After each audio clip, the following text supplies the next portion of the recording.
The one thing that we are all seeking is happiness. Eli me kaikki etsimme onnellisuutta. Happy, unalloyed happiness, that is happiness without any misery. Ja nimenomaan puhdasta onnellisuutta ilman minkäänlaista kärsimystä. Not only human beings, every sentient creature is seeking happiness. Eikä tämä ei koske ainoastaan ihmisiä, vaan oikeastaan kaikki elolliset olennot etsivät onnellisuutta. Whatever we are trying to achieve, whatever we are seeking in life, we are seeking it because we think it makes us happy. Mitä hyvänsä etsimme ja tavoittelemmekin elämässä, niin tavoittelemme sitä juuri sen takia, koska uskomme, että se tuo meille onnellisuutta. So our motivation, our ultimate motivation is this strong yearning for happiness. Eli meidän perimmäinen motivaatiomme toimintamme taustalla on nimenomaan halu löytää onnellisuutta. And for whom do we want happiness? For whom? For whom? Siis kenelle me sitten haluamme onnea? It is for ourselves. Eli juuri itsellemme. Of course we want others to be happy, those we love, we want them to be happy. Tietenkin haluamme myös, että läheisemme olisivat onnellisia. But why do we want others to be happy? Miksi sitten toivomme, että toiset olisivat onnellisia? Because when the people we love are happy, that makes us happy. Koska kun ne ihmiset, joita me rakastamme, ovat onnellisia, niin se tekee myös meistä onnellisia. If they are unhappy, it makes us unhappy. Jos he ovat onnettomia, niin se taas tekee myös meistä onnettomia. Even kindness and compassion, why we are kind and compassionate to others, we don't want to see them suffering, because seeing them suffering is causing suffering to us. Miksi olemme ystävällisiä ja myötätuntoisia toisia kohtaan? Se johtuu siitä, että jos he kärsivät, niin se myös tekee meistä surullisia. So even the most selfless love is based on this fundamental desire that we all have for our own happiness. Myös kaikkein epäitsekään rakkaus perustuu siihen, että haluamme olla onnellisia. And why we want happiness for ourselves? Because we love ourselves. Miksi sitten haluamme olla onnellisia? Koska me rakastamme itseämme. How much we may love other people, our love for ourselves is greater than our love for them. Kuinka paljon sitten rakastimmekaan toisia ihmisiä, niin rakkaus itseämme kohtaan on suurempi. And the cause of love, what makes us love something, we love whatever makes us happy. Ja miksi sitten rakastamme jotakin, koska se tekee meidät onnelliseksi. So, according to Bhagavan, the ultimate cause of love is happiness. Happiness is what causes love. Bhagavanin eli siis Ramana Maharsiin mukaan niin perimmäinen rakkauden syy on juuri siinä, että se tekee meidät onnelliseksi. We love to be happy. Me rakastamme olla onnellisia. And we also love ourselves. Ja me myös rakastamme itseämme. And because happiness is what causes us to love everything, that is a clear indication that happiness is our real nature. Koska rakkaus tuo tämän onnen tunteen meille, niin se kertoo siitä, että onnellisuus on meidän todellinen olemuksemme. That is, if we didn't have a fundamental recognition of the fact that happiness is our real nature, we wouldn't have love for ourselves. Jos meillä ei olisi ymmärrystä siitä, että onnellisuus on meidän sisin olemuksemme, niin silloin emme myöskään tuntisi rakkautta itseämme kohtaan. And another piece of evidence that we have that happiness is our real nature. Ja tässä toinen todiste sille, että onnellisuus on meidän todellinen olemuksemme. In waking and dream, we experience a mixture of happiness and unhappiness. Ollessamme hereillä samoin kuin nähdessämme unia, niin me koemme vuoroin onnellisuutta ja vuoroin kärsimystä. Pleasure and pain. Nautintoa ja tuskaa. But there is one state in which we experience happiness without any pain, without any unhappiness. Mutta on olemassa tila, jossa me koemme onnellisuutta ilman kärsimystä. That is the state of sleep. Ja tämä on syvänonnen tila. In sleep we are separated from everything else. Syvässä unessa olemme irrallemme tai erillään kaikista muusta. We are not aware of body or mind or world or anything. Syvässä unessa emme ole tietoisia kehosta, maailmasta, emme mistään. We are aware only of ourselves. Olemme silloin tietoisia vain omasta itsestämme. And in sleep, the happiness we experience is perfect happiness. It's not contaminated by the least unhappiness. Syvänunen tilassa onnellisuus on täydellinen, sitä ei tahlaa minkäänlainen suru. Since we experience happiness when we are all alone, that is another further evidence that happiness is our real nature. You mean when we are alone? Alone in sleep. In sleep we are separated from in sleep. Sometimes when people are alone, they are unhappy. No, they're not really alone, they're with their thoughts. Eli syvänunen tilassa me olemme tässä puhtaassa itsessä ja silloin me koemme tätä puhdasta onnellisuuden tilaa. So since we have so much love for ourselves and since our real nature is happiness, in order to experience the happiness, to permanently experience the happiness that we are, to experience unalloyed happiness without any contamination, we need to know what we actually are. Koska siis tunnemme itseämme kohtaan rakkautta ja koska meidän syvin olemuksemme on tämä onnellisuus, niin sen johdosta on tärkeää, että meidän oppia tuntemaan, keitä me todella olemme. This is why Bhagavan said that we need to investigate ourselves. We need to find out what we actually are. Ja tästä johtuen Bhagavan, siis nimi, jota käytetään Ramana Maharshisten, sanoo, että meidän on tärkeää tutkia sitä, mitä ja kuka me olemme. Generally, if we are asked who we are, we will have a ready answer. I'm Michael. Jos meiltä kysytään, että kuka sinä olet, niin meillä on yleensä valmis vastaus siihen, että minä olen esimerkiksi Michael. And if people ask who is Michael, I will have a story to tell. I was born in such and such a place, I lived here, I lived there, I did this, I did that. The whole story of our life, we identify with that. Because we identify with the person that we seem to be.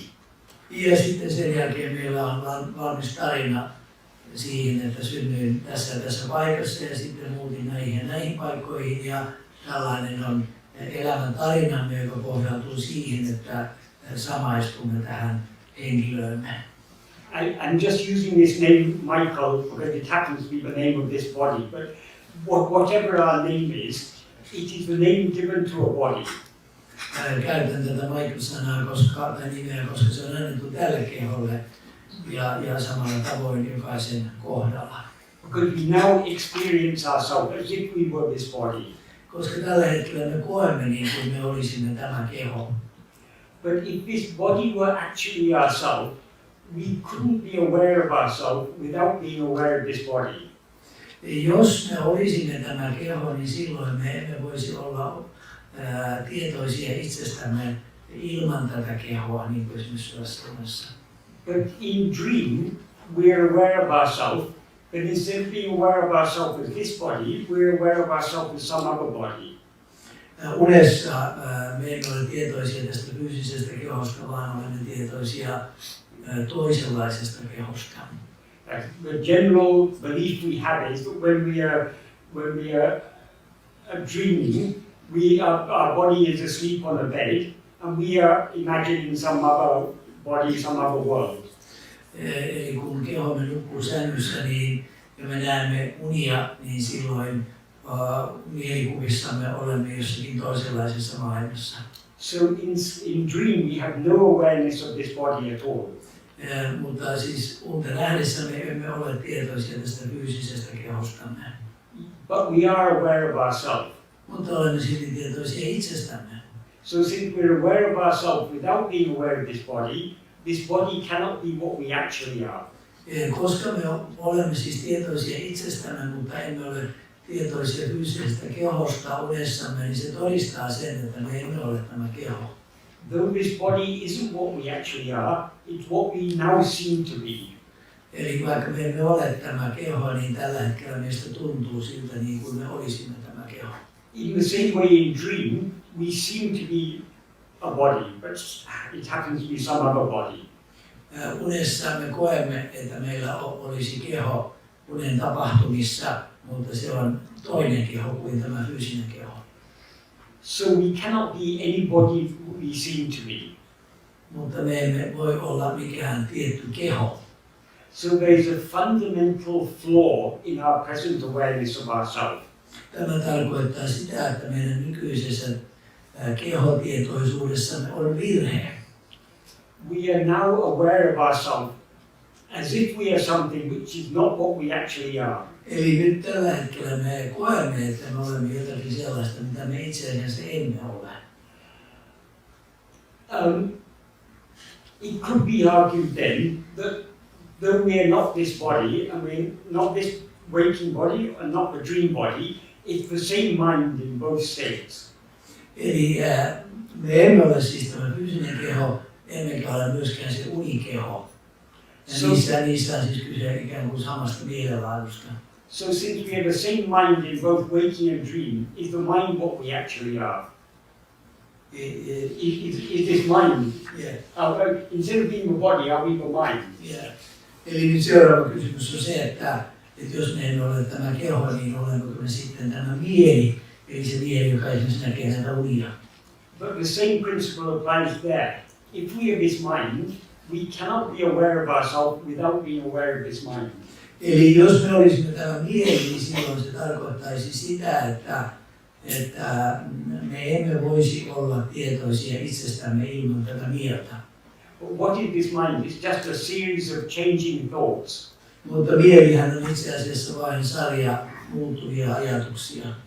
But though the mind is changing, we remain unchanged. Mutta vaikka ajatukset muuttuvatkin, niin me säilymme muuttumattomina. Some years ago, our whole view of the world was different. When we were a child, for example, we didn't know all that we know now. Our beliefs, our attitudes, so many things, things that we believed then, we don't believe now. So many attitudes we had then, we don't have now. So many memories we didn't have then, we do have now.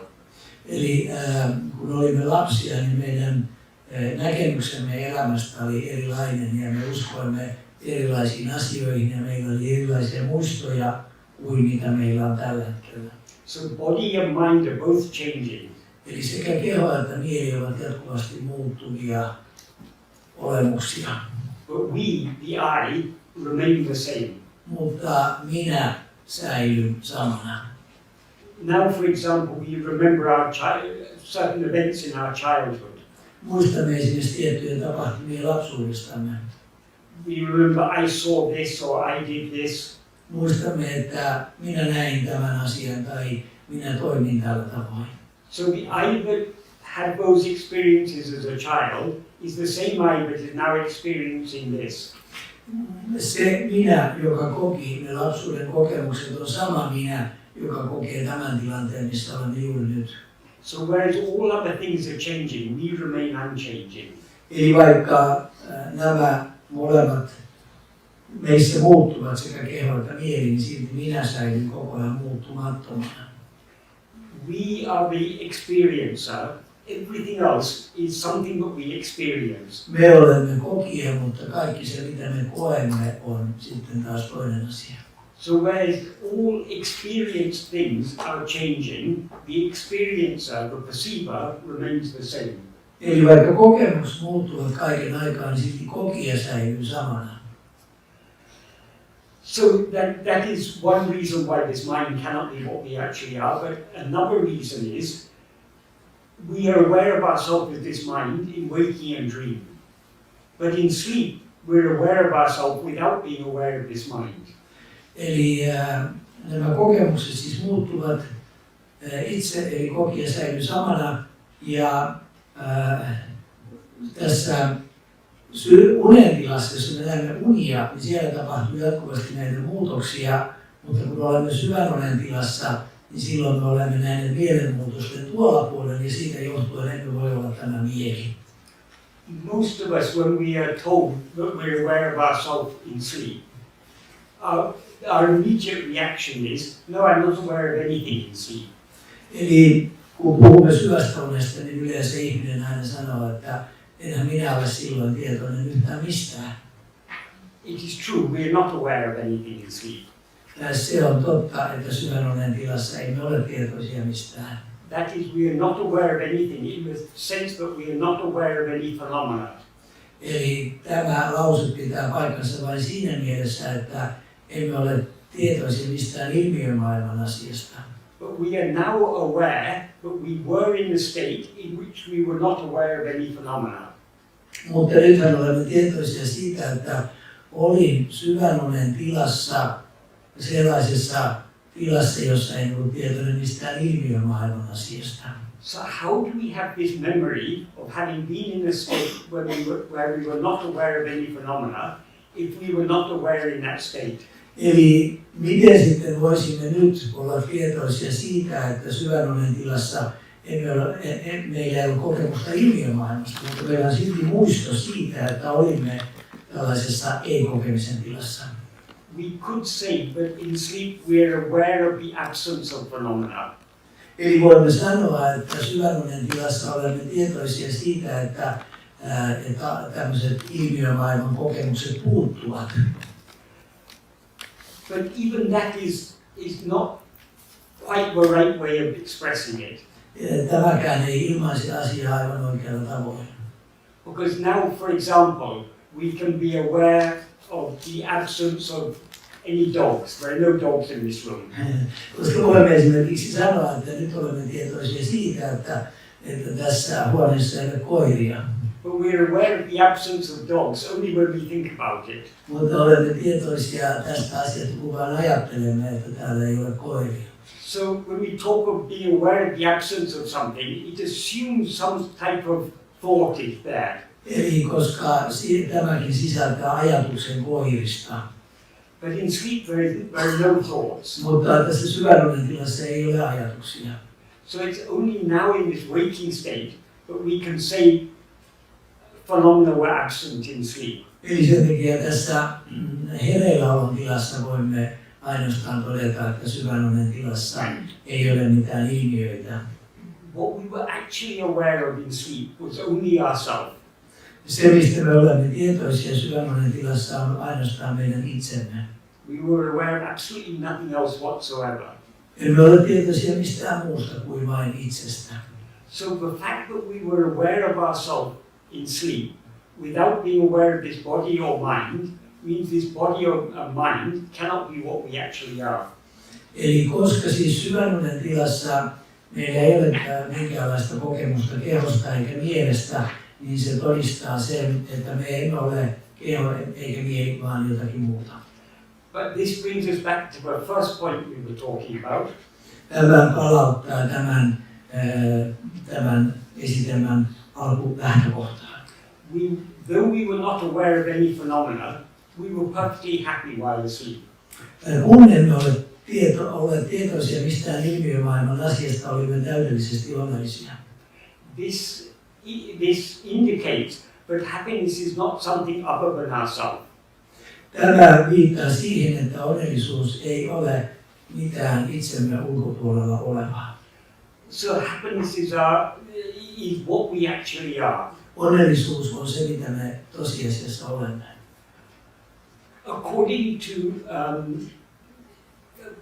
as a result of this type of analysis, in Vedanta it is argued that our real nature is Sat Chit Ananda. Vedantistit käyttävät tämän tyyppistä analyysiä ja tulevat siihen tulokseen, että todellinen olemuksemme on satsi ananda.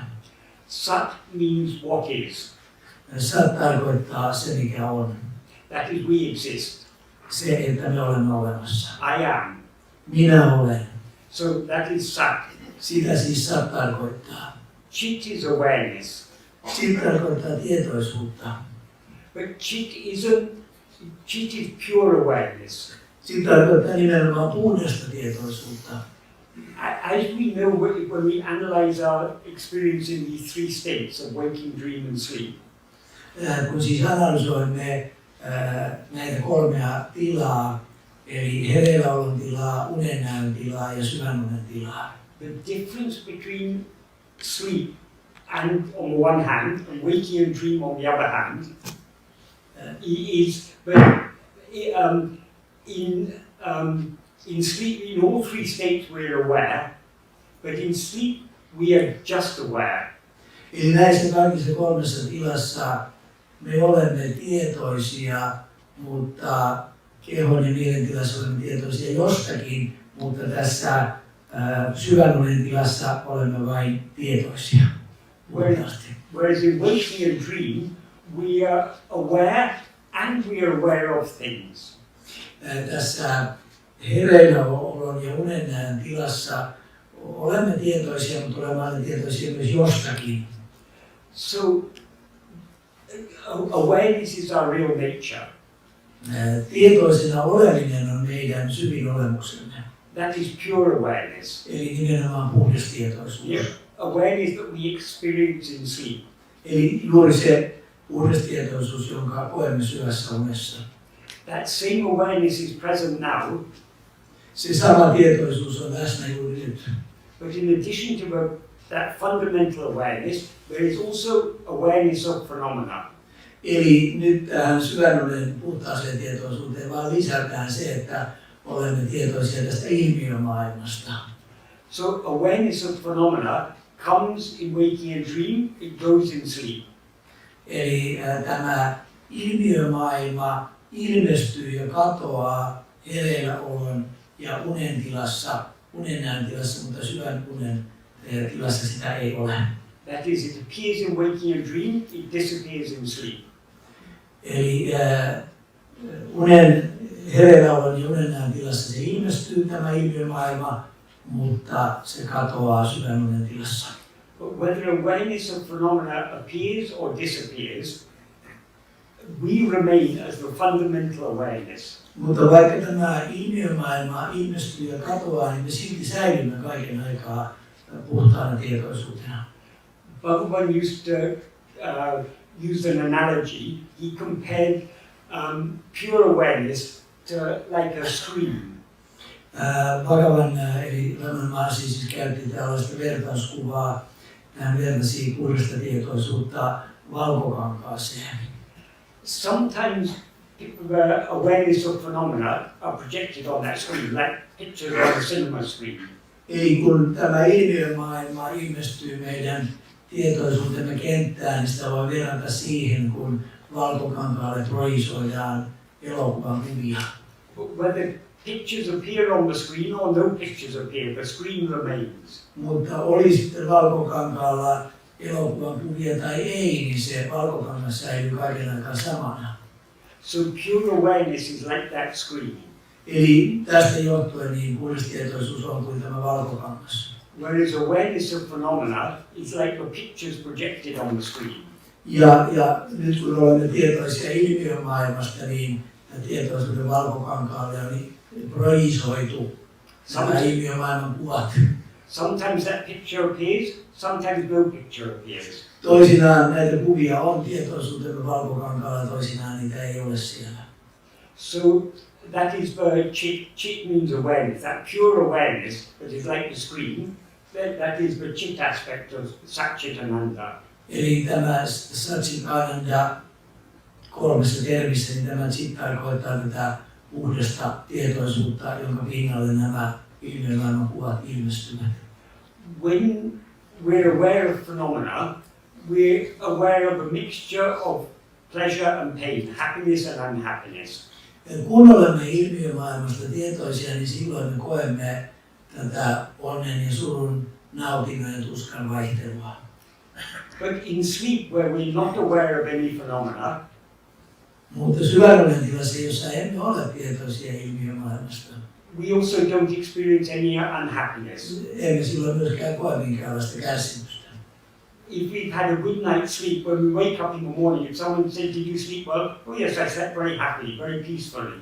Eli jos olemme nukkuneet yömme hyvin ja joku kysyy sitten aamulla, että nukuitko hyvin, niin sitten me vastaamme, että joo, nukuin tosiaan autuasti.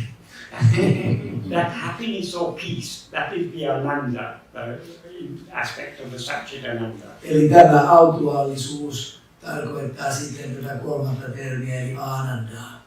So what we actually are is Sat, what is, Chit, pure awareness, and Ananda, pure happiness. Eli se, mitä me itse asiassa olemme pohjimmalta, on juuri tämä saatteli, puhdas oleminen, siitä puhdas tietoisuus ja sitten aananda, eli tämä puhdas autuus. But now we don't experience ourselves as such, we experience ourselves as this person, a body and a mind. Mutta tällä hetkellä me emme koe itseämme puhtaana olemisena, vaan koemme itsemme, että minä olen tämä keho ja tämä mieli. In sleep, when we remain as Satchitananda, we have no problems. Mutta syväunen tilassa me olemme tässä Satchitanandan tilassa ja silloin meillä ei ole minkäänlaisia ongelmia. But in waking and dream, when we experience ourselves as a person, we experience so many problems. Mutta sekä unenäön tilassa että sitten tässä valvetilassa niin me koemme itsemme tällaiseksi kehomieliolennoksi ja siitä johtuen meillä on sitten erilaisia ongelmia ja vaikeuksia.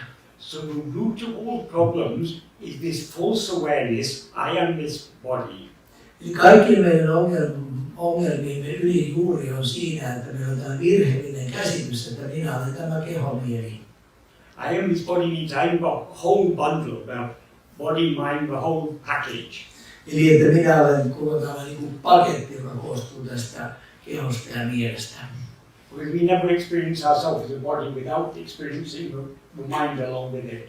Eli emme koskaan koe tätä kehoa, etteikö siinä olisi aina mukana se mieli vaihtuneet ajatuksineen. So the body and mind always present themselves as one package. Eli keho, mieli aina ilmenee meille tämmöisenä yhtenä ehjänä pakettina. That package is what we call a person. Eli se paketti, sitä me kutsumme persoonaksi tai henkilöksi. We experience ourselves as a person in waking and dream, and we have problems. Eli kun me koemme itsemme tällaisena persoonana tai henkilönä, niin siitä alkavat ongelmat. We don't experience ourselves as a person in sleep, and we have no problems. Eli mutta syväunen tilassa me emme koe itseämme henkilöksi, niin sen takia meillä ei myöskään ole minkäänlaisia ongelmia. But what is it that it now experiences itself as a person? Mutta siis mikä se on, joka meissä kokee itsemme tällaiseksi henkilöksi? What experiences itself as a person is not the pure awareness. Eli emme voi sanoa, että kyse olisi puhtaasta tietoisuudesta, joka kokee itsensä henkilönä. It is a mixed awareness, but is aware of itself as I am this person. Eli kyse on tällaisesta sekoittuneesta tietoisuudesta, jossa koemme, että minä olen tämä henkilö. And pure awareness is just the awareness I am. Puhdas tietoisuus tarkoittaa vain tietoisuutta siitä, että minä olen. Whereas what we are now experiencing ourselves is as this mixed awareness, I am this body. Eli nyt taas tässä tilanteessa, missä olemme, niin me koemme, tämä on sekoittunut tämä puhdas tietoisuus tähän kokemukseen, että minä olen tämä keho. This mixed awareness, I am this body, is what one calls ego. Eli tämä puhtaan tietoisuuden sekoittuminen tähän kokemukseen, että minä olen tämä keho, niin sitä Bhagavan kutsuu egoksi. So ego appears in waking and dream, disappears in sleep. Tämä ego ilmestyy sekä valvetilassa että unenäön tilassa, mutta syväunen tilassa se katoaa. So ego is the root of all the problems. Ego on kaikkien meidän ongelmiemme juuri. The body and the mind are not a problem. Keho ja mieli sinänsä eivät ole ongelma. Phenomena are not a problem. Ilmiömaailma ei ole ongelma. The problem is we are aware of ourselves as I am this body of mind. Ongelma on se, että me niin kuin luulemme tai ajattelemme, että minä olen tämä keho-mieli. And we're aware of phenomena as I am aware of these phenomena. Ja näin ollen me olemme tietoisia ilmiömaailmasta niin kuin sen kokemuksen kautta, että minä olen tietoinen tästä ilmiömaailmasta. So this I that is aware of itself as I am this body of mind, and the I that is aware of phenomena, that is ego. Eli tämä ajatus siitä, että minä olen tämä keho, joka on tietoinen tästä ilmiömaailmasta, niin se on se ego ja siinä on se ongelma. So ego is an erroneous self-awareness, an awareness of ourself as something other than what we actually are. Eli tämä ajatus siitä, että minä olen tämä keho, ei ole oikeanlainen oivallus meidän tosi olemuksestamme. So how to get rid of this wrong awareness of ourselves? Kuinka siis vapautua tästä virheellisestä käsityksestä? Obviously, the only way to get rid of the wrong awareness is to be aware of ourselves as we actually are. Eli ainoa keino päästä tästä virheellisestä käsityksestä eroon on tulla tietoiseksi siitä, keitä me todella olemme. This is why we need to investigate ourselves, to see what we actually are. Eli tästä johtuen niin on tarpeen harjoittaa tätä itsetutkiskelua saadaksemme oivalluksen siitä, keitä me todella olemme. So what is called self-knowledge is nothing but awareness of ourselves as we actually are. Eli tämä itse tieto tarkoittaa sitä, että tulemme tietoisiksi siitä, keitä me todella olemme. This is not a new knowledge that we are to gain. Tässä ei ole kyse minkäänlaisesta uudesta tiedosta, joka meidän täytyisi saavuttaa. Because we are always aware of ourselves as I am. Koska me olemme aina tietoisia itsestämme. The problem is that now we are not aware of ourselves just as I am. We are aware of ourselves as I am this body of mind. Eli nyt ongelmana on se, että me emme ole vain tietoisia itsestämme, vaan me olemme siinä käsityksessä, että minä olen tämä keho ja mieli. So we need to be aware of ourselves just as I am. Eli on tarpeen, että tulisimme tietoisiksi itsestämme vain itsenämme. As we actually are. Sellaisena kuin me itse asiassa olemme. Not in this body of mind that we seem to be. Emmekä tänä kehona ja mielenä, vaikka siltä näyttää, että me olemme se. So how to know ourselves? Kuinka siis tuntea itsemme? In order to investigate anything, in order to know anything, what is the fundamental tool we use? Tullaksemme tuntemaan jonkin asian tai voidaksemme tutkia jotakin asiaa, mikä on tällainen peruskeino, jota käytämme. It is attention or observation. Kyse on tarkkailusta. When scientists do research, they do research on so many things. If they are astronomers, they need big telescopes, electronic telescopes to see faraway planets. Or if they are microbiologists, they need microscopes. If they are atomic physicists, they need this big thing they got in CERN in Switzerland, an accelerator or whatever they call it. Yeah. They need so many additional tools. Kun tiedemies ryhtyy tutkimaan jotakin, niin hän käyttää siinä tarkkailua apuvälineenä, ja jos hän on tähtitieteilijä, niin hän katsoo kaukositella tähtiä. Jos hän on mikrobiologi, niin hän käyttää mikroskooppia ja tutkii sen avulla. Jos hän on atomifyysikko, niin hän käyttää CERNin hiukkaskiihdytintä ja tutkii sen avulla atomien pienempiä hiukkasia. But some scientists don't need all these tools. For instance, if they're scientists, if they're zoologists and they're observing the behavior of birds, they don't need any tools, they can just watch. Mutta esimerkiksi eläintieteilijät eivät välttämättä tarvitse mitään instrumenttia, vaan he voivat tarkkailla aisteillaan lintuja. But whether they need all these other tools or not, they still need the tool of the five senses and the mind. Mutta vaikka he eivät käyttäisi mitään instrumentteja, niin he silti tarvitsevat viisi aistiansa ja tietoisuutensa tähän tutkimukseen. So to observe anything other than ourselves, we need at least the mind to observe our thoughts. We need the five senses to observe anything outside. Eli me tarvitsemme mielen ja me tarvitsemme viisi aistia voidaksemme tarkkailla jotakin ulkopuolellamme olevaa. But to know ourselves, we don't need any of these tools, these instruments. Mutta kun tutkimme itseämme, niin emme tarvitse siihen aisteja tai mieltä. We don't need microscopes or telescopes. Emme tarvitse kaukoputkea tai mikroskooppia. We don't need the five senses. Emme tarvitse viittä aistia. We don't even need the mind. Emme myöskään tarvitse mieltä. We just need that power of observation, that power of attention. Tarvitsemme ainoastaan tätä tarkkailuvoimaa. That power of attention which we use to know all other things. Tätä tarkkailuvoimaa toki käytämme tutkiessamme myös ulkopuolisia asioita.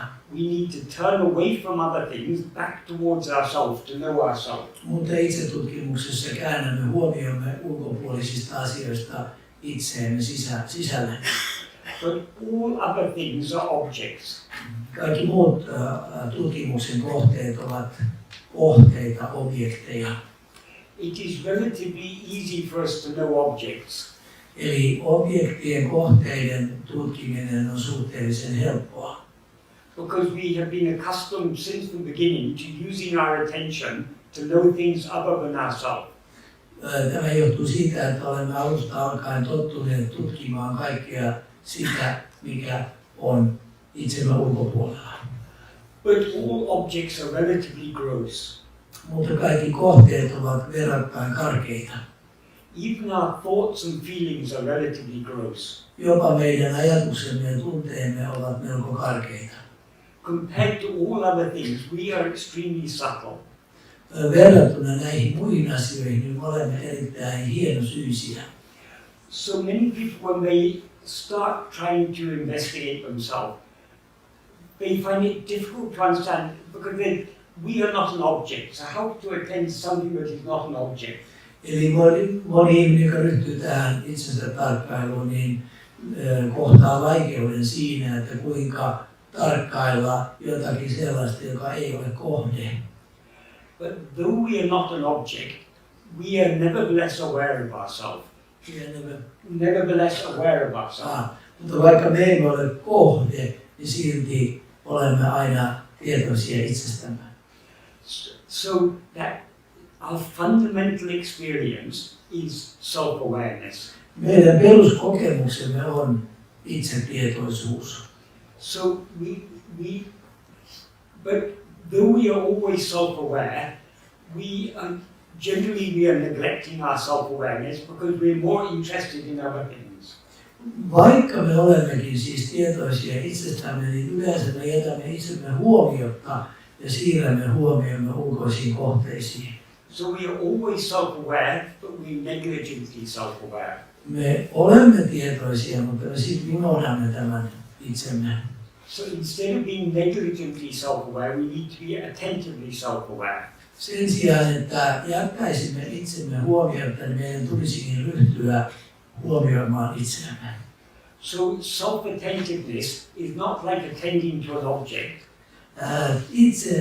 Se, että on tietoinen itsestään, niin se ei ole samanlaista kuin olla tietoinen jostakin kohteesta. It is just a matter of being attentively self-aware. It's just a matter of being attentively self-aware. Eli kyse on siitä, että on tietoisesti tietoinen itsestään. So this is the practice of self-investigation. Tätä tutkitaan itsetietoisuuden harjoittamiseksi. But as I said, because we've been accustomed to using our attention to attend to objects, which are relatively gross. Mutta koska me olemme tottuneet niin kuin siirtämään huomiomme ulkomaailman kohteisiin. Our power of attention has become like a very blunt instrument. Eli silloin tästä meidän ikään kuin sisäisestä instrumentista me on tullut ikään kuin tällainen niin kuin epätarkka. So our power of attention needs to be refined and sharpened. Eli silloin se tarkoittaa sitä, että meidän tätä tietoisuuttamme ja tarkkaavaisuuttamme pitäisi niin kuin tarkentaa, harjoittaa. It needs to become very clear and sharp. Siitä pitäisi tulla kirkas ja selkeä. In order to be able to focus itself on, in order for us to focus our attention on ourselves. Eli tämän edellytyksenä on se, että me siis tietoisesti suuntaamme huomiomme tähän omaan itseemme. So, in order to sharpen our power of attention, in order to refine it, make it a very refined and acute, sharp instrument, we need to, the way to sharpen it is to practice trying to be self-attentive. Eli jotta me voisimme tehdä tästä sisäisestä tarkkailukyvystämme tällainen kirkas ja selkeä, niin sen edellytyksenä on se, että me ryhdymme harjoittamaan tätä itsemme huomioimista, itsemme tiedostamista. So the more we try to be self-attentive, the keener and clearer our power of attention becomes, and the easier the practice becomes. Mitä enemmän me suuntaamme huomiota tähän omaan itseemme, niin sitä kirkkaammaksi tämä meidän havaintokykymme tulee. But we all, when we try to put this into practice, we all have difficulty. Mutta kun ryhdymme tätä harjoittamaan, niin kohtaamme vaikeuksia. The reason we have difficulty is because we, in order to focus all our attention on ourselves, we need to let go of everything else. Vaikeus johtuu siitä, että voidaksemme kiinnittää täyden huomiomme tähän sisäiseen olemukseemme, niin meidän täytyy päästä irti ulkoisen maailman huomioimisesta. But because of our desires and attachments, we are unwilling to let go of other things. Mutta johtuen meidän haluistamme ja takertuneisuudestamme, me olemme haluttomia laskemaan ulkomaailmasta irti. So we need to practice this attempt to be self-attentive. We need to practice it patiently and persistently. Jotta tämä onnistuisi, meidän täytyy harjoittaa tätä erittäin kärsivällisesti ja pitkäjänteisesti. At every moment in our life, we have a choice. Either we attend to other things or we attend to ourselves.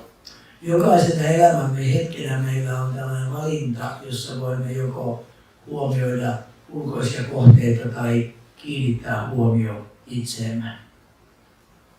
The more we make the choice to attend to ourselves, even if only for a few moments at a time, the greater our love to attend to ourselves, the greater the love grows, and the more our desires and attachments become weaker. Mitä enemmän me harjoitamme tätä, että laskemme irti ulkoisesta maailmasta ja kiinnitämme huomioon tähän sisäiseen olemukseemme, niin sen seurauksena meidän halumme ja takertumisemme vähenevät ja sisäinen rakkautemme lisääntyy. So by trying to attend to ourselves, we are slowly weaning our mind away from its desires and attachments for other things.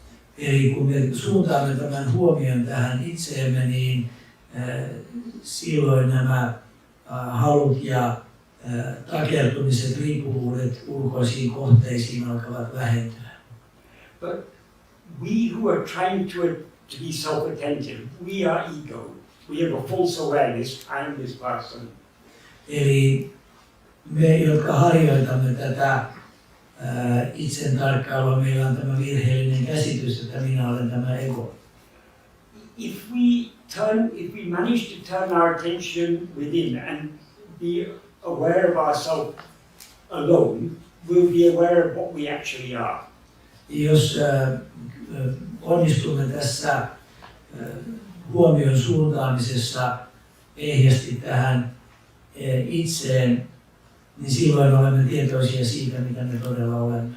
But as soon as we're aware of what we actually are,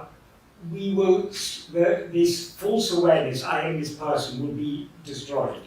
Eli silloin kun huomiomme on tässä puhtaassa olemuksessamme, niin silloin tämä virheellinen käsitys siitä, että me olemme tämä ego katoaa. We can explain this with a simple analogy.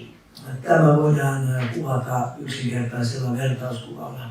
If in the dim light we see a rope on the ground, a rope. Rope.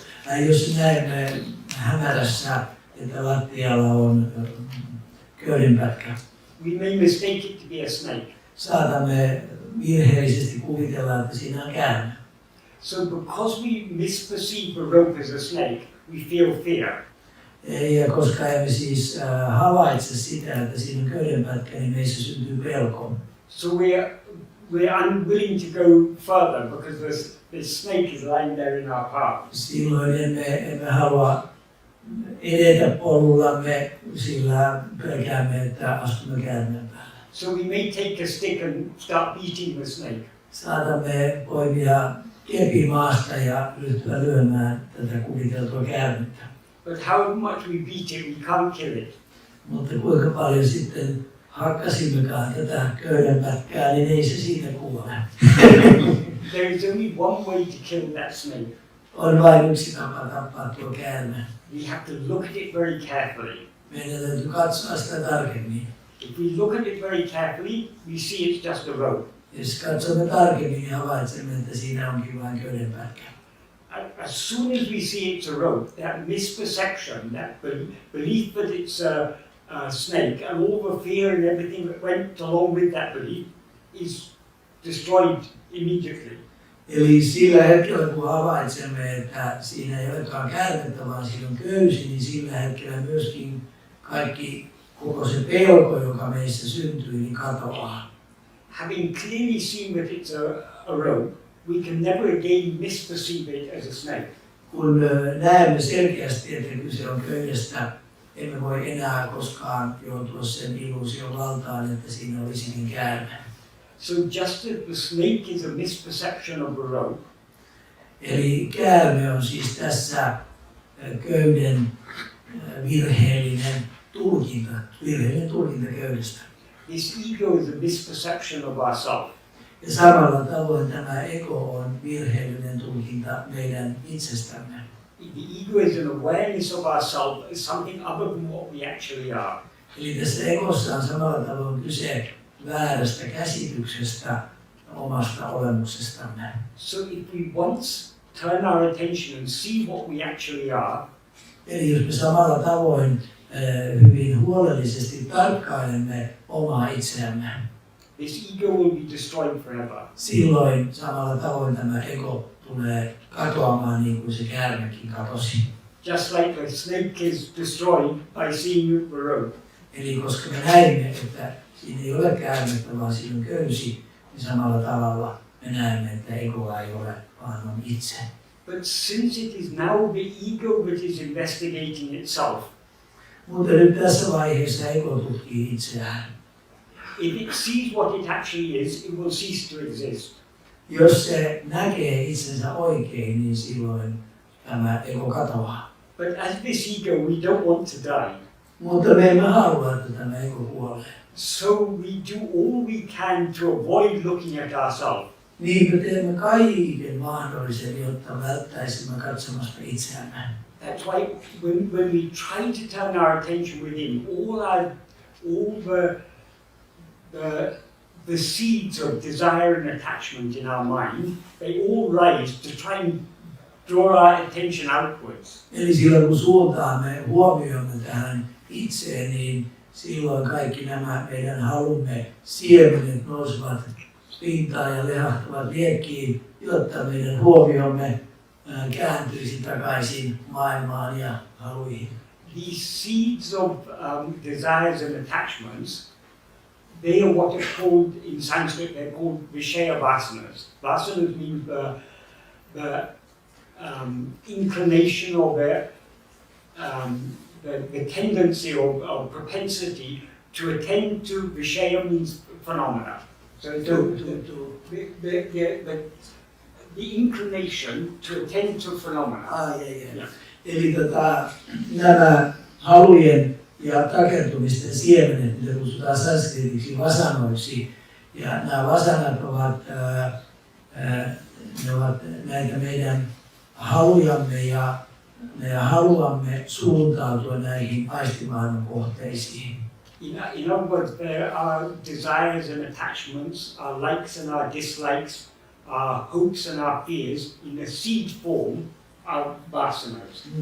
Eli nämä meidän halumme, meidän mieltymyksemme, meidän vastenmielisyytemme, nämä kaikki ovat tällaisessa siemen muodossa meidän mielessämme ja niitä kutsutaan vasanoiksi. But whose vasanas are they? They're ego's vasanas. Jos kysytään, että kenen vasanoita ne ovat, niin ne ovat tämän egon vasanoita. So ego is like the commander-in-chief. Eli ego on sitten tällainen vasanoiden päällikkö. And the vasanas are like the soldiers. Ja nämä vasanat ovat sitten sotilaita. So in order to protect the commander-in-chief, the soldiers will fight. Eli nämä kaikki sotilaat pyrkivät parhaansa mukaan suojelemaan tätä komentaja-egoa. So ultimately the spiritual path is a battle within our own will. Eli niinpä henkinen tie on tällainen taistelu meidän sisällämme. On one hand there's our love to know ourselves as we actually are. Eli toisaalta meillä on halu tuntea itsemme sellaisena kuin me todella olemme.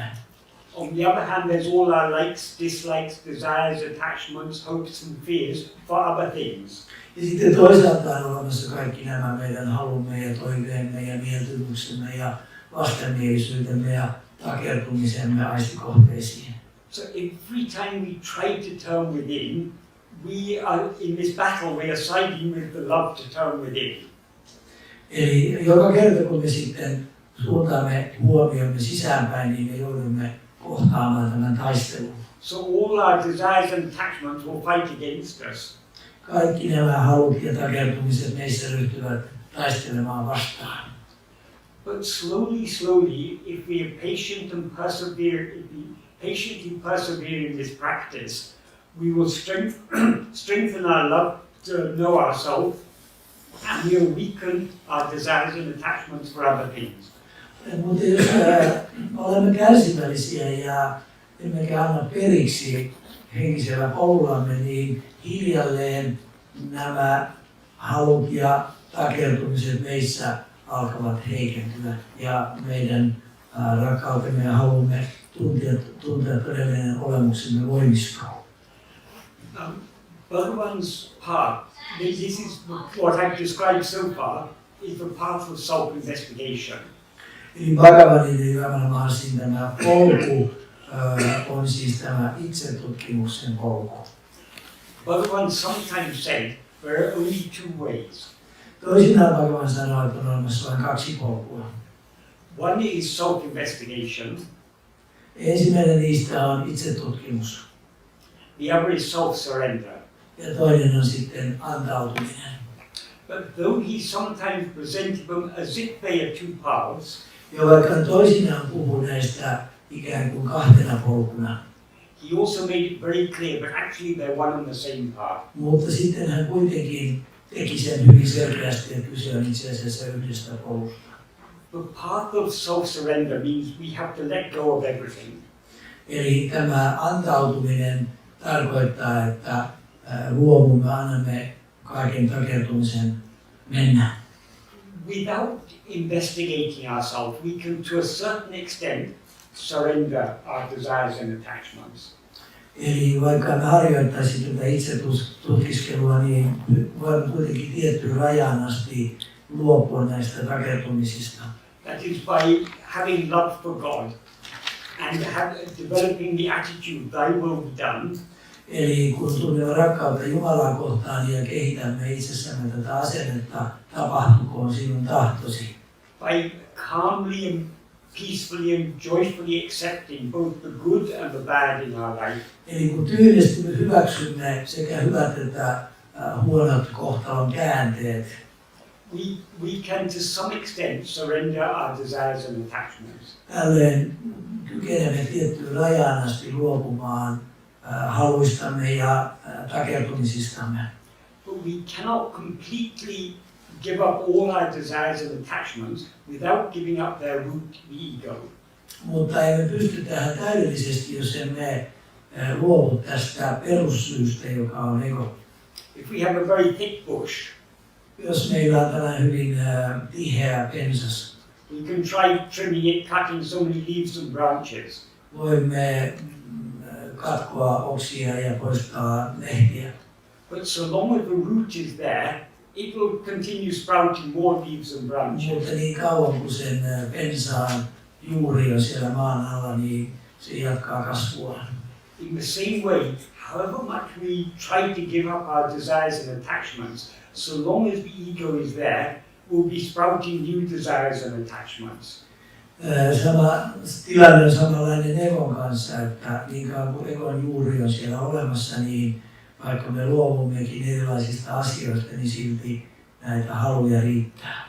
So in order to give up all our desires and attachments, we need to give up the ego along with them. Jos haluamme luopua kaikista haluista ja takertumisista, niin silloin meidän on luovuttava itse egosta. That is, instead of just cutting the leaves and branches, we need to cut the root. Eli ei riitä, että katkomme oksia, meidän on katkottava tämä juuri, otettava se juuri ylös. Once we pulled out the root, the bush will never sprout more leaves and branches. Kun juuri on vedetty maasta, niin sen jälkeen ei kasvua enää tapahdu. So that is why it's called self-surrender. Ego has to surrender itself. Eli sen takia, kun puhutaan tällaisesta niin kuin itsensä antautumisesta tai itsestään luopumisesta. So how can ego surrender itself? Kuinka ego sitten voi luopua itsestään? What is the ego? The ego is nothing but a wrong self-awareness, an awareness of ourselves as something other than what we actually are. Mitä tämä ego sitten on? Ego on väärää käsitystä siitä, mitä me olemme. So since ego is a wrong awareness of ourselves, we can surrender it only by being aware of ourselves as we actually are. Eli koska ego on tällainen väärinkäsitys, niin silloin me voimme luopua siitä ainoastaan olemalla tietoisia siitä, mitä me tosiasiassa olemme. So in order for ego to surrender itself, it needs to investigate itself. Who am I?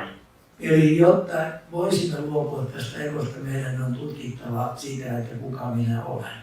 So to a certain extent we can surrender by the path of dualistic devotion, by cultivating love for God. Tiettyyn rajan asti onnistumme tässä kehittämällä itsessämme rakkautta Jumalaa kohtaan ja antautumalla Jumalalle. But in order to surrender ourselves completely to God, mutta jotta voisimme antautua kokonaan Jumalalle, we need to turn our attention within to see what we actually are. Meidän täytyy kääntää huomiomme sisäänpäin ja nähdä, oivaltaa, mitä me todella olemme. So we cannot investigate ourselves without surrendering ourselves. But every time we're turning our attention within, we are letting go of other things. Eli emme voi tehdä tätä itsetutkiskelua ilman, että luovumme näistä ulkoisista kohteista, koska muuten se tietoisuus taas karkaa sinne ulospäin. And to the extent that we let go of other things, ego subsides. Eli silloin kun me luovumme näistä ulkoisista kohteista, niin silloin se ego pienenee. So there can be no self-investigation without self-surrender. Eli itsetutkiskelua ei voi ilman luopumista harjoittaa. And without self-investigation, self-surrender can only be partial. Ja ilman itsetutkiskelua luopuminen on vain osittaista. So in the initial stages of the path of self-surrender, we may practice without self-investigation. We may be just trying to give up our desires and attachments. Eli polun alkuvaiheessa voidaan harjoittaa tätä Jumalalle antautumista ja luopumista tiettyyn rajan asti. And for that, faith in God, love for God is very helpful. Eli tässä usko Jumalaan, Jumalan rakastaminen on hyvin avulias tai auttava asia. Because if we believe this whole life, it's all guided by God. Everything is, whatever happens, because God is all-knowing, all-loving and all-powerful, because He's all-knowing, nothing can happen that He doesn't know about. Because He's all-powerful, nothing can happen that He doesn't allow. And because He's all-love, He won't allow anything to happen that is not good for us. Eli kun ymmärrämme sen, että Jumala on kaikista tietoinen, niin mitään ei voi tapahtua ilman, että Jumala tietää sen. Ja kun ymmärrämme, että Jumala on kaikkivoipa, niin hän ei anna mitään tapahtua, mikä ei ole meille hyväksi. Ja myös koska hän on rakkaus, niin kaikki mitä meille tapahtuu on aina oikein. If we have true love for God, we should be ready to accept both the seemingly good things and the seemingly bad things. Because we know everything is, whatever happens, it's His sweet will for our own good. Eli jos meillä on tämä syvä usko ja rakkaus Jumalaan, niin silloin ymmärrämme, että sekä hyvät että huonot kokemukset ovat Jumalan tahdon ilmausta ja silloin otamme ne vastaan. So having love for God is a very, very great help in this path. Eli Jumalan rakastaminen on se on suureksi avuksi tällä polulla. But who is God? Mutta kuka on Jumala? God is the one infinite whole. Hän on ääretön yksi. If God is infinite, nothing can be other than Him. Jos Jumala on ääretön, ei voi olla mitään muuta kuin hän. If we were something other than God, then God would be limited. Jos taas me olisimme jotakin muuta kuin Jumala, silloin Jumalahan olisi äärellinen. So if God is infinite, we cannot be other than Him. Jos kerran Jumala on ääretön ja kaiken läpäisevä, niin silloinhan meidänkin on oltava yhtä hänen kanssaan. So we ultimately have to come to the understanding God is not something other than ourselves. God is our own real nature. Eli lopulta meidän on tultava siihen oivallukseen, että Jumala ei ole meistä erillinen, vaan meidän syvin olemuksemme. So if we love God, we want to know God fully. Jos rakastamme Jumalaa, haluamme tuntea Jumalan kokonaan. And if God is our own real nature, that means we have to know ourselves. Eli kerran Jumala on meidän oma syvin olemuksemme, niin silloin meidän on tunnettava itsemme. So the path of love, the path of devotion to God, ultimately has to lead us back to this path of self-investigation. Eli rakkaus Jumalaa kohtaan johtaa meidät lopulta kuitenkin takaisin itsetutkimukseen. Because we cannot know God without knowing ourselves. Sillä emme voi tulla tuntemaan Jumalaa, jos emme tunne itseämme. Because God is ourselves. Koska Jumala on meidän itsemme. God is what we actually are. Jumala on se, mitä me itse asiassa olemme. God is Satchitananda. Jumala on Satchitananda. That is, He exists. He is what is. Eli ensimmäiseksi Jumala on olemassa, hän on se, mikä hän on. He's all-knowing, so He's infinite awareness. Eli hän on kaikki tietävä, eli hän on ääretön tietoisuus. He is the ocean of infinite happiness. Hän on äärettömän autuuden valtameri. And He is perfect love, infinite love. Hän on täydellinen ääretön rakkaus. That is our real nature. Se on meidän tosi olemuksemme. So knowing ourselves and knowing God is one and the same thing. Eli sen tähden itsen tunteminen ja Jumalan tunteminen ovat yksi ja sama asia. Even now we know God. Eli itse asiassa nytkin tunnemme Jumalan. Because God is I am. Koska Jumala on minä olen. And we are all aware that I am. Ja me kaikki olemme tietoisia, että minä olen. The problem is we are now aware of ourselves as I am this person. Ongelma on siinä, että tällä hetkellä olemme siinä käsityksessä, että minä olen tämä henkilö. Bhagavan often used to point out in the Bible when Moses asked God, "Who are you?" Bhagavan usein sanoi viitaten Raamattuun, jossa Mooses kysyi Jumalalta, kuka sinä olet. God replied, "I am that I am." Ja Jumala vastasi, minä olen se, mikä minä olen. That is, He is the I am in every one of us. Eli se tarkoittaa, hän on, minä olen meissä jokaisessa. And according to the story given in the Bible, God gave Moses the 10 commandments. Eli Raamatun vanhan testamentin tarinan mukaan Jumala antoi Moosekselle 10 käskyä. And the first commandment was, do not take the name of thy Lord in vain. Ja ensimmäinen käsky kuului, älä turhaan lausu Herrasi nimeä. So what is the name of God? I am. Eli mikä on Jumalan nimi? Minä olen. So if we say, I am Michael, I am this person, that is taking the name of God in vain. Eli jos minä sanon, että minä olen Michael, niin silloin se on Jumalan nimen väärinkäyttöä. Because I'm equating Michael with God. Koska minä sotken Michaelin Jumalaan. The reason in the New Testament it's not very clear in most translations, but the reason that the Jews were so angry with Jesus and why eventually they wanted to crucify him was he often said, I am. Raamatun vanhan testamentin käännös ei aina ole kovin tarkka, mutta juutalaiset olivat vihaisia Jeesukselle ja halusivat ristiinnaulita hänet sen takia, koska hän käytti usein tätä minä olen. For example, at one time he said, before Abraham was born, I am. Kerran hän sanoi, että ennen Abrahamia minä olen. So in the view of the Jewish the priests, they considered this is blasphemy. Eli juutalaisten näkökulmasta tässä oli kyse herjaamisesta. And on the last night, before they arrested him, they asked him, "Are you the Messiah?" They asked some question. In many translations, it said, "Yes, I am he." What he actually said is, "I am."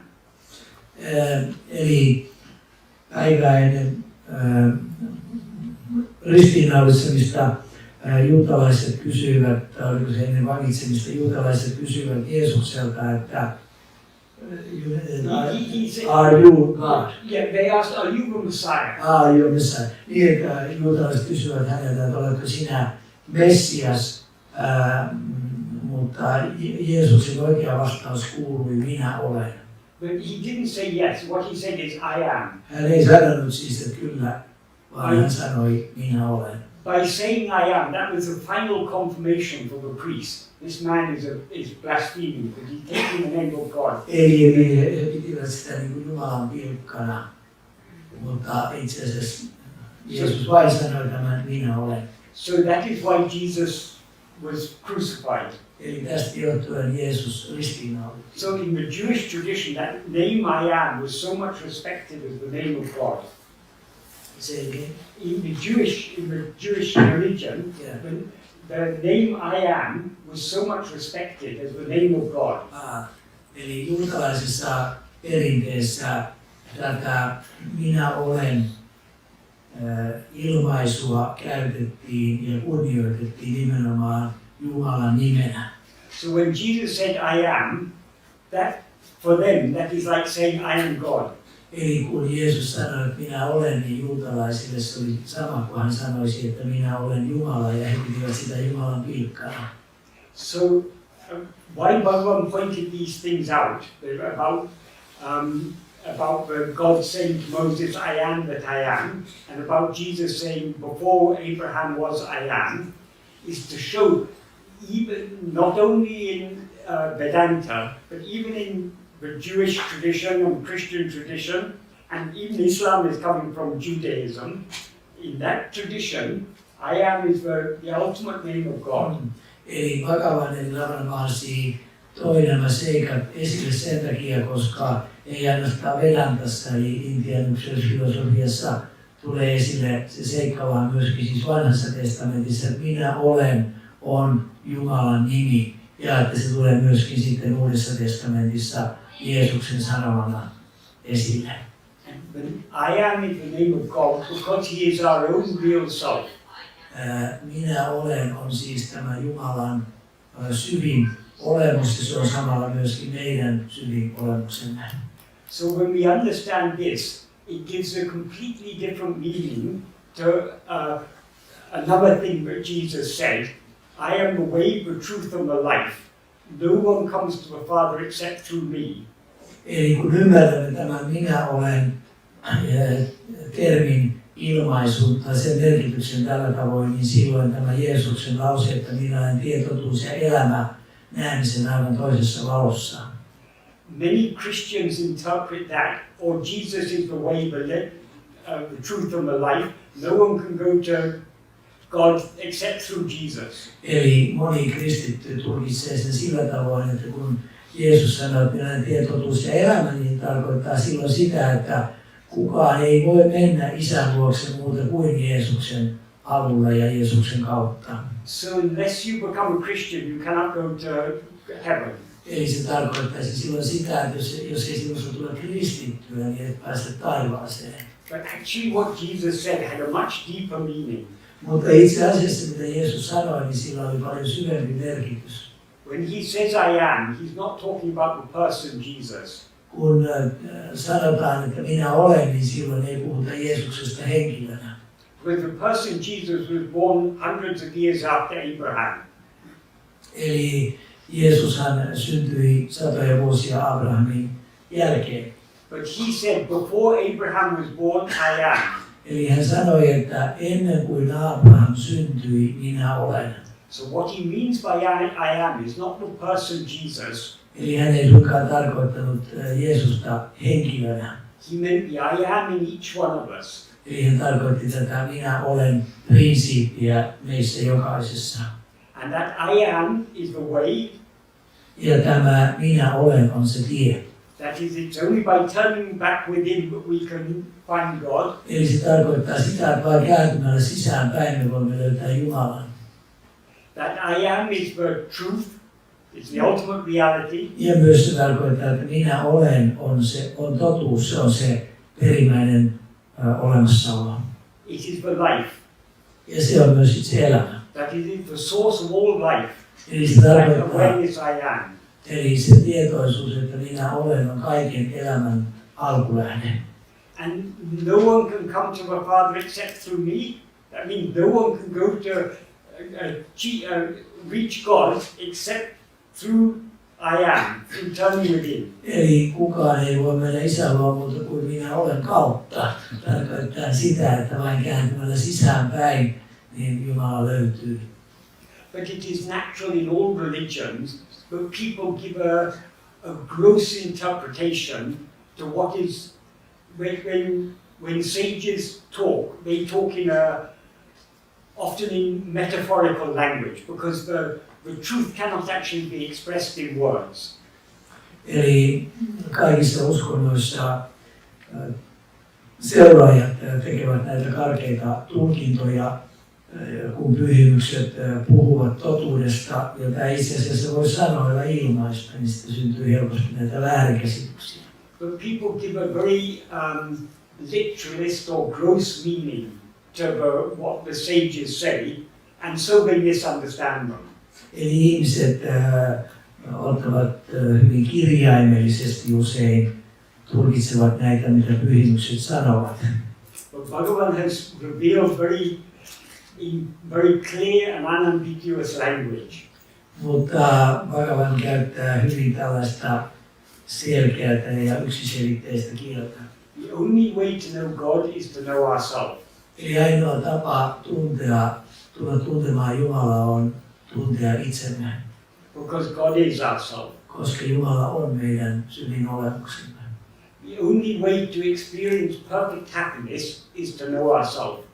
Ainoa keino kokea täydellistä onnellisuutta on tulla tuntemaan itsemme. Because we ourselves are perfect happiness. Koska me olemme täydellinen onnellisuus. And the only way to experience perfect love is to know ourselves.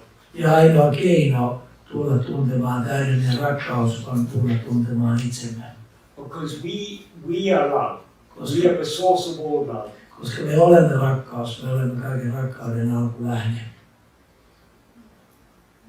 So, thank you.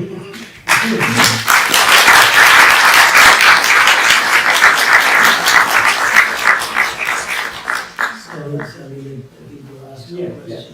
Eli olkaa hyvät ja kysykää, jos ei jotakin kysyttävää.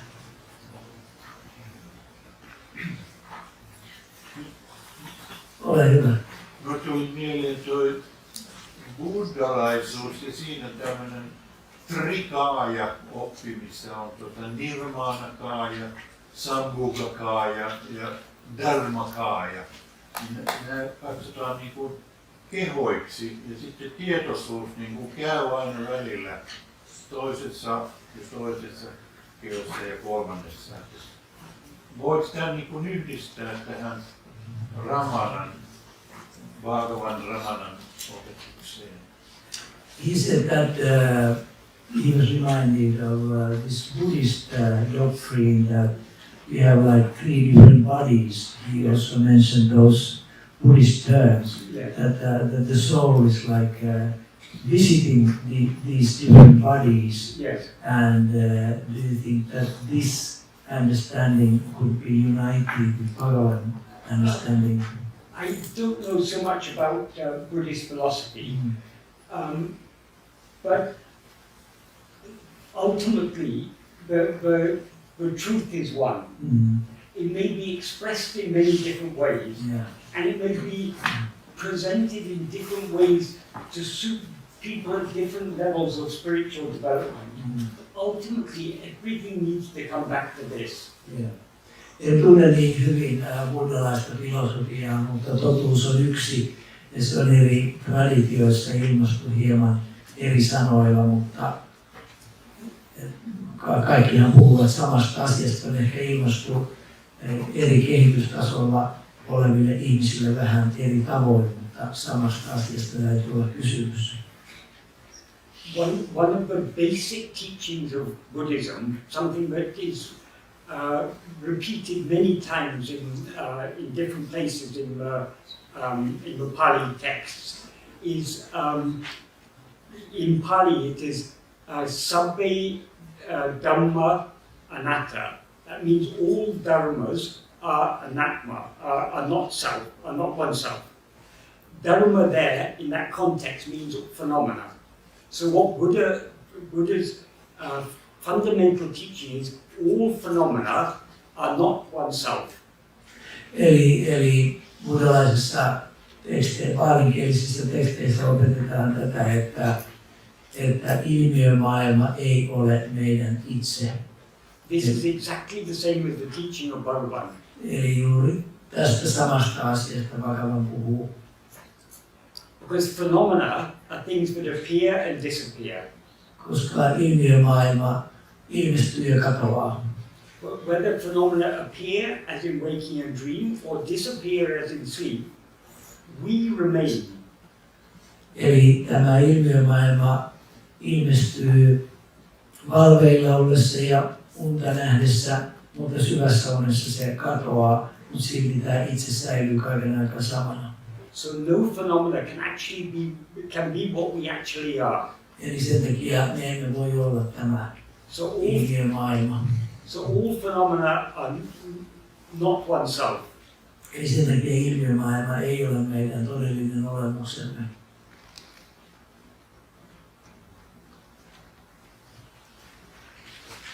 Niin siellä rouva takana. Nyt kun lähestytään pääsiäistä, niin tulee mieleen kysyä, että tarvitaanko sitten tämmöistä Jeesuksen ristinkuolemaa ollenkaan? Siinähän on se ylösnousemus kuitenkin, niin kuoleman voittaminen on se perussanoma, että mikä merkitys sitten tällä on tämä kanssa, mitä kuultiin. She's saying that now we are coming slowly to Eastern time, and then Jesus was crucified, and then he overcame death. Yes. So is this needed then at all, and what would be the meaning of this? Yes, Jesus. I don't know the Bible very well, but in various passages in the Gospels, Jesus says, "Unless you die and are born again, you cannot come to me." Eli en tunne evankeliumia niin hyvin, mutta Jeesus sanoi kuitenkin niin, että jos et kuole ja synny uudelleen, et voi tulla luokseni. So the crucifixion and the resurrection of Jesus was symbolizing that teaching of Jesus. Eli tässä ristiinnaulitseminen ja Jeesuksen kuolema on vertauskuva hänen opetuksestaan. You mean the death of the ego? Yeah. So the dying means we have to die as ego. Yeah. Eli siis tässä kuoleminen tarkoittaa egolle kuolemista. And when ego dies, what remains? Ja kun ego kuolee, niin mitä jää jäljelle? What we really are. Se, mitä me todella olemme.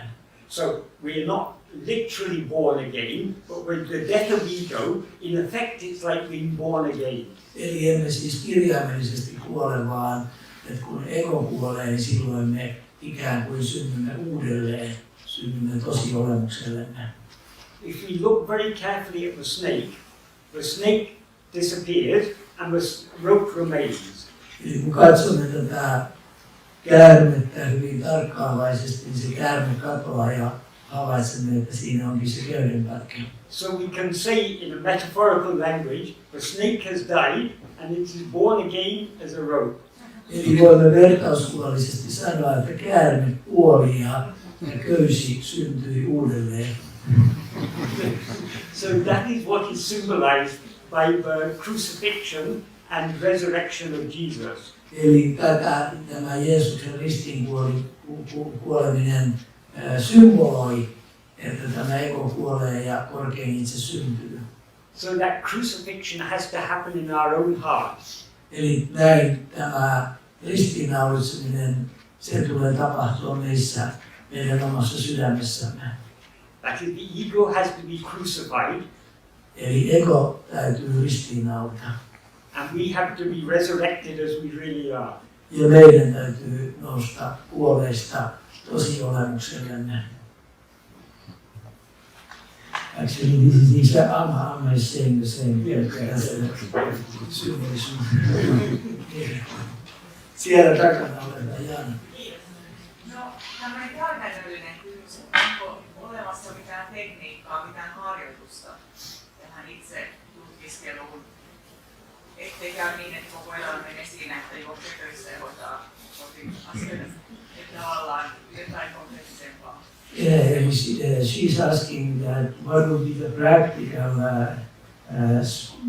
like sadhana or spiritual practice which you can practice in order to attain this self-knowledge so that you don't lose your life just going to work and taking care of things. The most useful practice is this practice of self-investigation.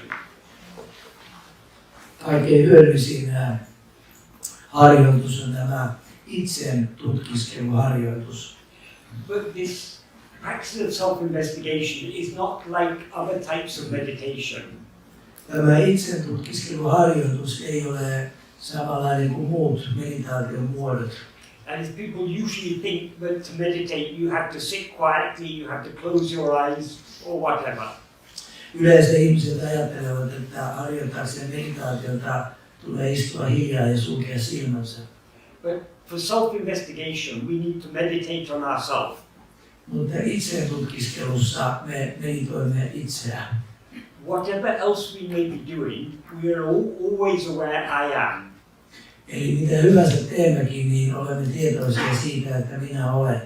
So even while doing other work, we can be meditating inwardly, at least to some extent. Part of our attention can be on ourselves, on I am. Eli mitä hyvänsä sitten teemmekin, niin ainakin osa meidän tietoisuudestamme voi olla siinä, että minä olen. If we consider our life from morning to evening, we do various activities. We work and we eat food and we walk and we travel by bus or we drive a car. So many activities we do during the day. Jos ajattelemme arkielämäämme, niin se pitää sisällään monenlaisia toimintoja. Käymme töissä, kävelemme, ajamme autoa, syömme ja niin edelleen. But most of the activities we do don't require much attention. monet näistä toiminnoista eivät vaadi niin paljon huomiota. Even driving the car actually requires little attention. Once you're a skilled driver, you drive almost like on autopilot. Eli jopa auton ajaminen, kun olet jo tottunut ja hyvä ajaja, niin se tapahtuu ikään kuin puoliautomaattisesti. So most of our activities throughout the day we are doing without needing to give much attention to it. Eli monet meidän toiminnoista ovat sellaisia, että ne eivät vaadi meidän täyttä huomiotamme. So generally we are thinking other thoughts. Niinpä usein ajattelemme muita asioita.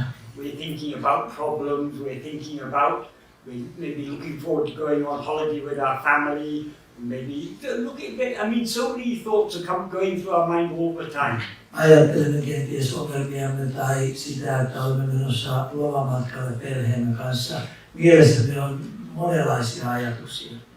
Most of the thoughts we think in a day are not actually necessary.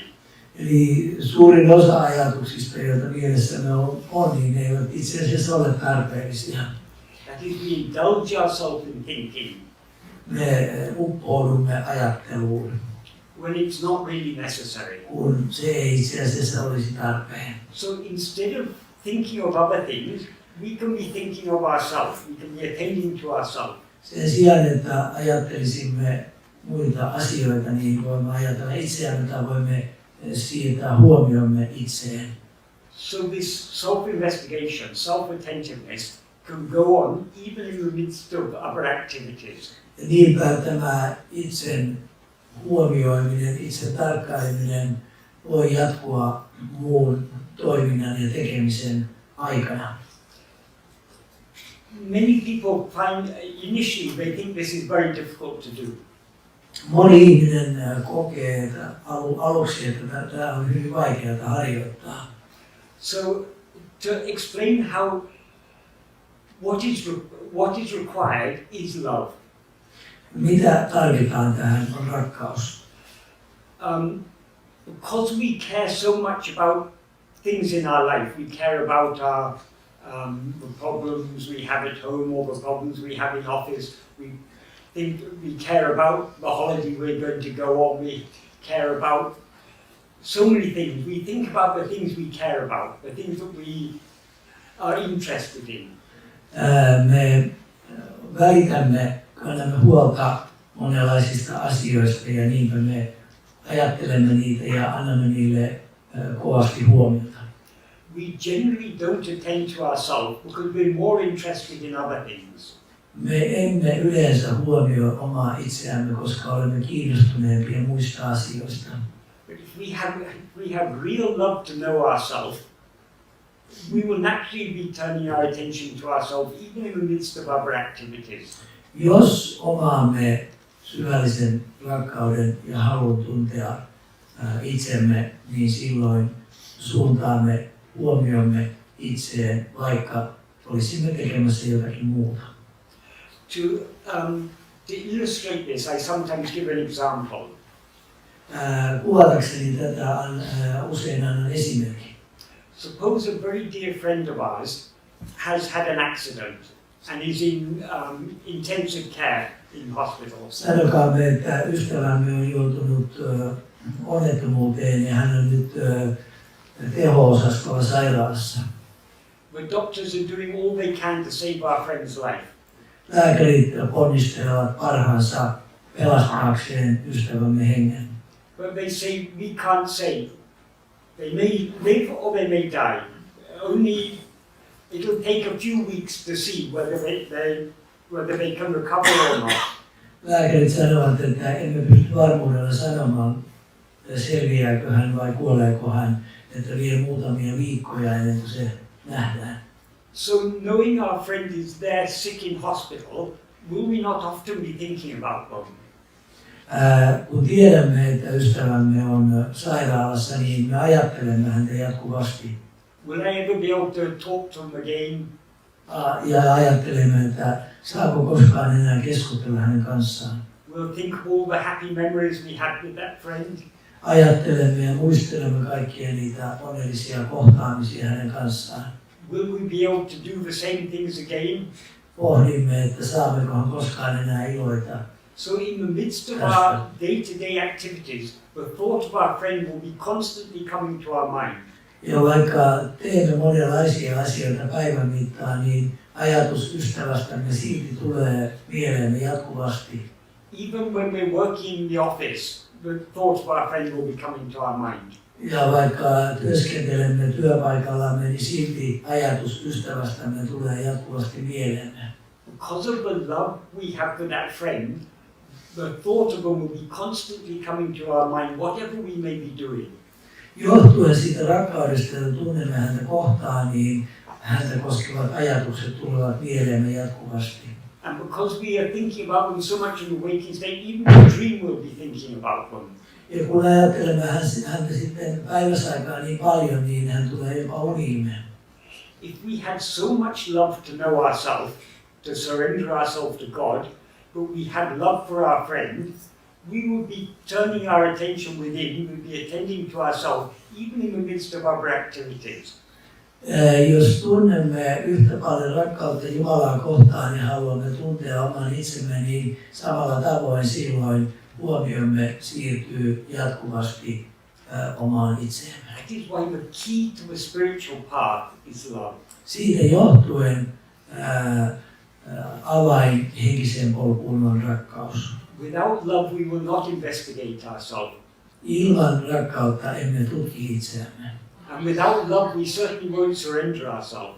Ilman rakkautta emme myöskään niin kuin antaudu tälle asialle. Because actually love and surrender and self-surrender are one and the same thing. Itse asiassa rakkaus ja antautuminen ovat yksi ja sama asia. If we truly love someone, Jos me todella rakastamme jotakuta, we don't think about what we can get from that person we love. emme itse asiassa ajattele, että mitä voimme saada häneltä, What can we give to the one we love? vaan ajattelemme, että mitä voimme antaa hänelle, jota rakastamme. We want to make them happy. Haluamme tehdä heistä onnellisia. We want to give ourselves to those we love. Haluamme antaa itsemme hänelle, jota rakastamme. Because only when they are happy will we be happy. Koska silloin, kun he ovat onnellisia, tai hän on onnellinen, silloin minäkin olen onnellinen. So wherever there is genuine love, there is that willingness to give oneself. Eli missä on aitoa rakkautta, niin siellä on myös halu antaa itsensä. So if we truly love God, Jos me siis todella rakastamme Jumalaa, we will want to give ourselves wholly to Him. me haluamme antaa itsemme kokonaan hänelle. So whatever type of spiritual path we may be following, the key is love. Eli mitä hyvänsä polkua, henkistä polkua sitten seuraammekin, niin avain on rakkaus. So actually there's only one spiritual path. Eli itse asiassa on vain yksi henkinen polku. That is the path of bhakti, Eli se on bhaktin tie, the path of love.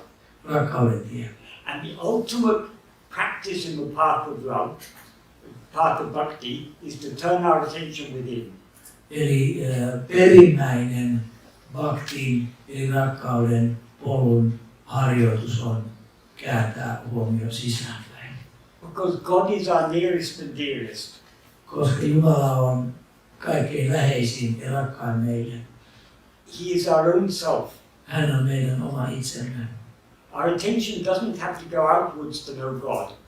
Meidän huomiomme ei tarvitse suuntautua ulospäin tullaksemme tuntemaan Jumalaa. It has to turn back within. Eli sen täytyy kääntyä takaisin sisäänpäin. But it will only turn back within if there is great love. Ja huomiomme kääntyy sisäänpäin vain, jos meillä on suurta rakkautta. So the simple answer to your question is love. Eli yksinkertainen vastaus on rakkaus kysymykseesi. Siellä ole. Would you be saying that prayer can help us on this path? Yes. What is prayer? When we pray, we're asking for something, aren't we? Yeah. So if we pray to God, give me health, give me wealth, give me all these things, such prayer is not going to help us very much. Eli kysymys kuuluu, että auttaako rukous tässä? Ja hän vastasi, että kyllä, mutta usein, jos rukoilemme, että anna minulle omaisuutta ja valtaa, niin sellainen rukous ei paljon auta. But if we pray to God for health, wealth, happiness, all these things, our love is not for God. Our love is for what we can get from God. Eli jos rukoilemme, että saisimme jotakin, niin silloin emme itse asiassa rakasta Jumalaa, vaan rakastamme sitä, että mitä voisimme saada. So, the prayer of asking for things from God, that is not the prayer that will really benefit us on this path. Eli jos siis rukoilemme saadaksemme jotakin Jumalalta, niin se ei hyödytä meitä tästä henkisellä polulla. It may help us to a little extent, because at least when we're asking God for this or that, we're at least at that time thinking of God. Ehkä se auttaa meitä hieman kuitenkin, koska kuitenkin pyydämme Jumalalta jotakin. And if we consider God to be a means to our end, when we keep on asking God for things, if we keep asking God for this or that, Jos siis jatkuvasti pyydämme Jumalalta jotakin, every time we get what we've asked for, we'll be grateful to God. eli sitten kun saamme Jumalalta se, mitä olemme pyytäneet, niin tunnemme kiitollisuutta. And slowly we will come to understand when God is so loving that He gives me whatever I want. Why should I be asking God for gifts? Why don't I ask for God Himself? Eli hiljalleen, kun tämä kiitollisuus meissä lisääntyy, niin meissä herää tämä oivallus, että miksi minä pyydän erilaisia asioita Jumalalta, miksi minä pyydän Jumalaa itseään. So most religious people are asking God for this or that. Monet uskonnolliset ihmiset pyytävät Jumalalta sitä ja tätä. But slowly, their love will mature, and instead of having love for the things that they can get from God, it will grow into love for God Himself. Eli monet uskonnolliset ihmiset pyytävät erilaisia asioita Jumalalta, mutta hiljalleen rakkaus heissä sitten kypsyy ja kehittyy sillä tavoin, että eivät enää ajattele sitä, mitä voivat Jumalalta saada, vaan haluavat Jumalan itsensä. So once we have true love for God, not for what we can get from God, but from God Himself, what are we going to pray for? Eli sitten kun meissä kypsyy tämä, että haluamme Jumalan itsensä, niin mitä me silloin rukoilemme? When we truly love someone, we want to give ourselves to that person. Eli kun todella rakastamme jotakuta, haluamme antaa itsemme tälle henkilölle. So the best prayer is the prayer, I want to give myself to you. I'm too weak to do so. You make it possible for me to surrender to you. Eli sanomme Jumalalle, että haluan antaa itseni sinulle, auta minua antautumaan sinulle. When I was living in India, the first 8 years I was in Tiruvannamalai, I worked very closely with a disciple of Bhagavan called Sadhu Om. Eli kun asuin Intiassa, niin ensimmäiset 8 vuotta Tiruvannamalaissa työskentelin läheisesti Bhagavanin oppilaan Sadhu Om. Sadhu Om. And like Bhagavan, Sadhu Om was a poet. Niin kuin Bhagavankin, Sadhu Om oli runoilija. He wrote thousands of verses on expressing his love for Bhagavan. Eli hän kirjoitti tuhansia säkeitä, joissa hän ilmaisi rakkautensa Bhagavanille. Very beautiful and heart-melting verses he sang. Kauniita, sydäntä sulattavia säkeitä hän kirjoitti.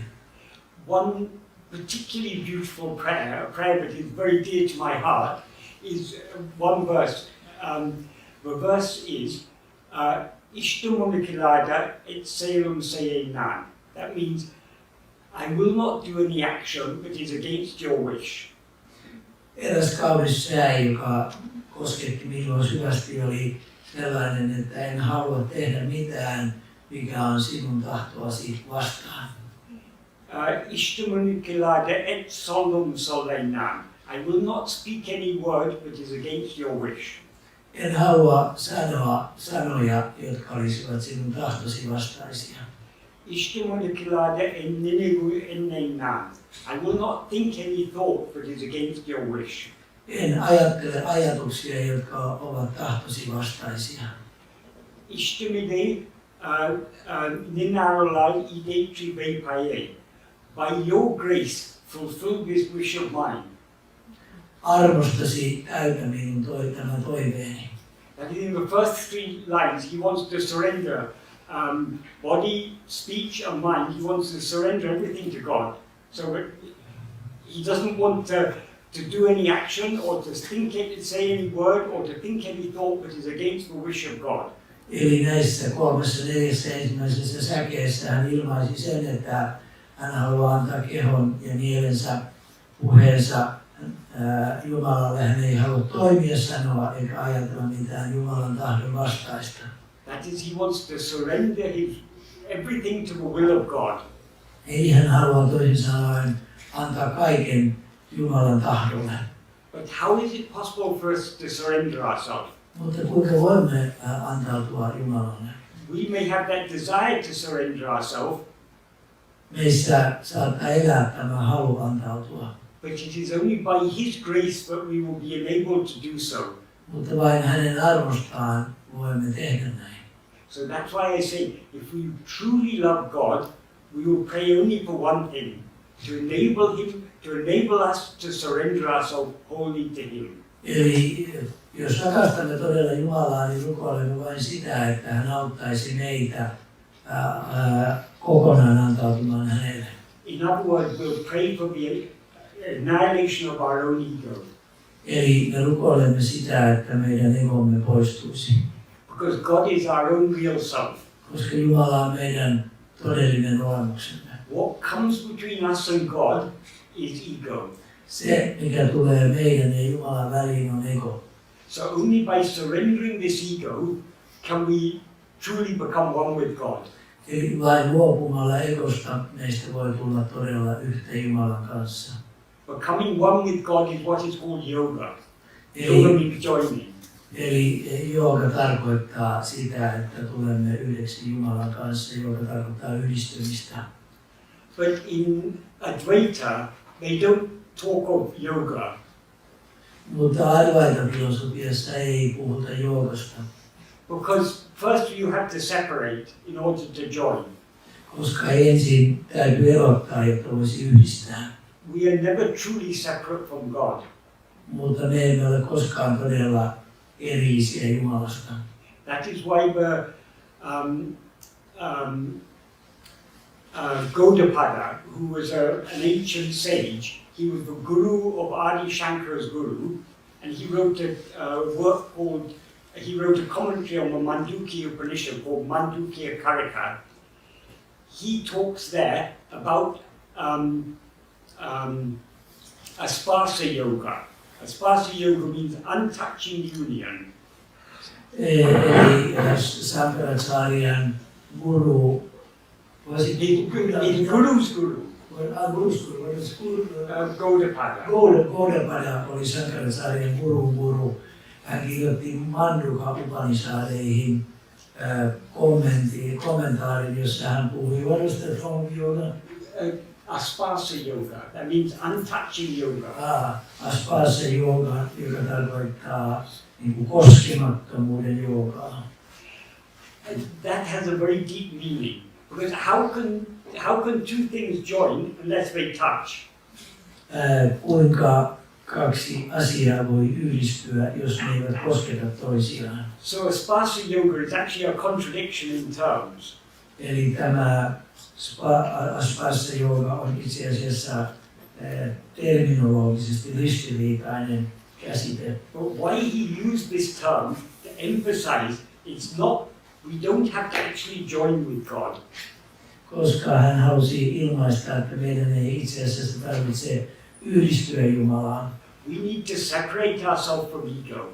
Meidän täytyy vain erota egosta. So Asparsa yoga, the state in which we don't touch this body and mind as I, the state in which we remain just as I without touching anything else, That is the state of Asparsha yoga. Eli tässä Asparsha-joukossa tarkoitetaan sitä, että me emme enää kosketa kehoa ja mieltämme, emme ole siihen yhteydessä, vaan pysymme omana itsenämme. That is the state of oneness with God.